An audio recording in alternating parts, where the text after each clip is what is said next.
Samantala mga kabrigada, ang Pangulong Marcos naman babasahin daw muna ang substitute bill ni Senador Ontiveros sa kontrobersyal na Senate Bill number 1979 bago magbigay uli ng kanyang komento.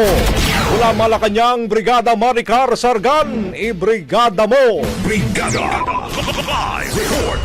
Tumanggi pa munang magbigay ng komento si Pangulong Ferdinand Marcos Jr. kaugnay sa inihain ni Senator Risa Hontiveros na substitute bill sa kontrobersyal na Senate Bill No. 1979 o ang Prevention of Adolescent Pregnancy Bill.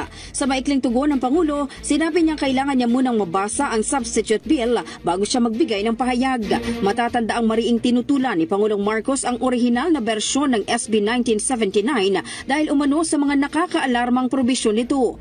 Nagbanta rin siya na kahit maipasa ito sa Kongreso, tiyak na ivivito niya ang panukala. Kahapon naghain si Senator Hontiveros ng substitute bill matapos ring bawiin ng 7 senador ang kanilang pirma sa committee report na nag-i-endorso sa plenaryo sa Prevention of Adolescent Pregnancy Bill. Ayon kay Hontiveros, inamyandahan niya ang orihinal na bersyon ngunit nanindigan siyang hindi dapat alisin ang probisyon para sa comprehensive sexuality education.